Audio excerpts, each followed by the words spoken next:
Yooya ammallee yooya babaaroo fafayyoo amma wani dalagu jirru reaction sirbi haaraa ba'e gurbaa maqaan Andalamedhani Andalam goseedhani gurbaa Oromooti yaa gad dhufee sirba haaraa reaction irra dalaguu fi pa jennaan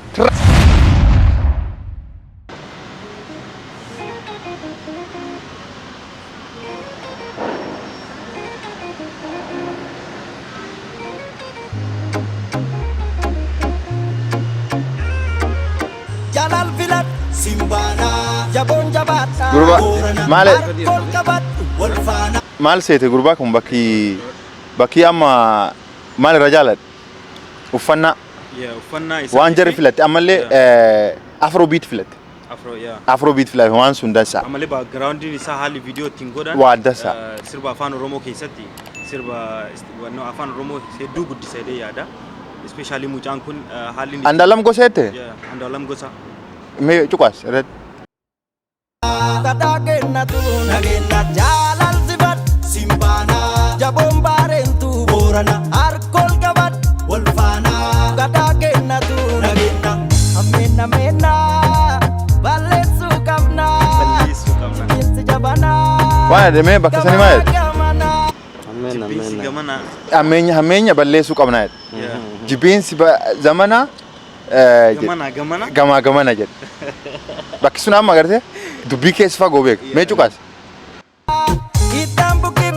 kotuna karisne nagam bukanna itaan bukif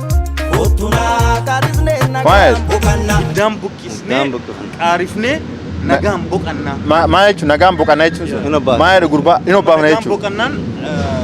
nami yeroo du'ellee bukanna lamaam bakki tam yeroo du'e bukate jechuun achi booda cinqaan hin jirtu Rahmata maa jedham bakka takka amma gurbaa nama tokkotu mammaakee maa jedhan nami sun nama qabsooti gabrummaa jedhe duuti bilisummaa jedhe gabrummaan duuti bilisummaa nami kun boqatee nagaa jechuudha obbaafate yaa do'e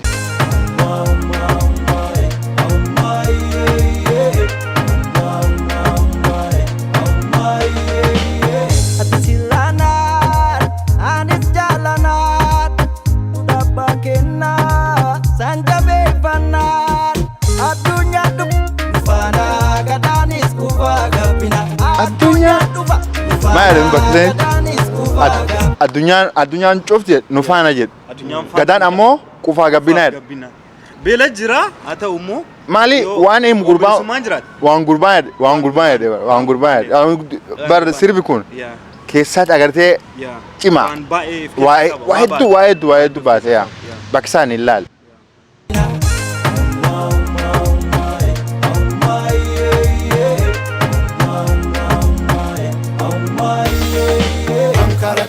mirgate stardiddet mokade simamma kuwa kilamut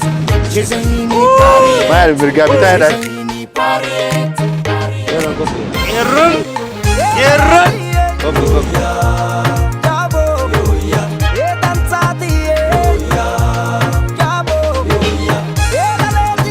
yoya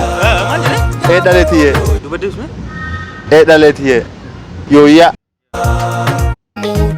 Jezayni pariet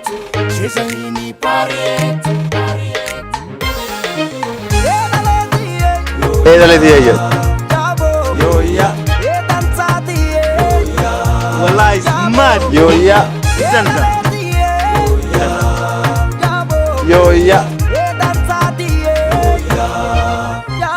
yoya Obla tabkan ki sandabi moga milladde hinafi Shallisumale mukai tabba matu jirade sidabe Shaggeti yan sidabe Gashiti yan sidabe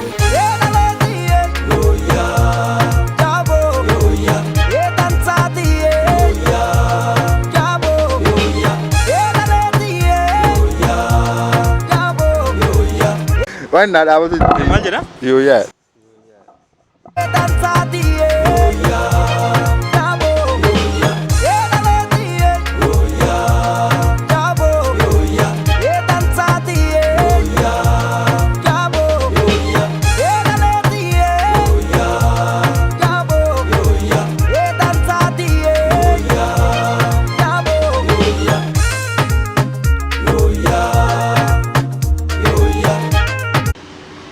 haalli inni la viidiyoo dalaguu irratti itti fayyadame keessaa huula kaameeraaleen baakgiraawundiin isaa wanni mara la jijjiirama sirba Oromoo kana keessatti dhugaa dubbachuudhaaf mucaa kana bakka guddaa qabaachaa ture ammallee garuu waan haalli inni ittiin sirba Oromoo kana guddisuu irratti wallahi qooda guddaa nama fudhatee dalaguu jira. Andaalamette maqaan ammoo yaa sirriitti haamilee barbaada haamilee itti gochuu barbaachisa. nama humna qabu. Qeerroon ila buufatu hin qabu. Yaa ammallee nama lafaa dhufu jiru nama Hacaaluu Hundeessaa bakka bu'a jedhee yaadu.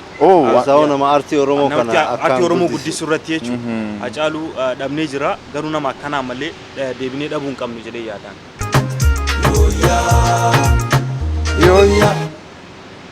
Yaaduma ta'e irra nu deebi takkatti irra nu deebi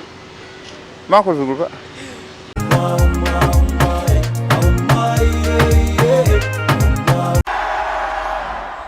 Okay, bye.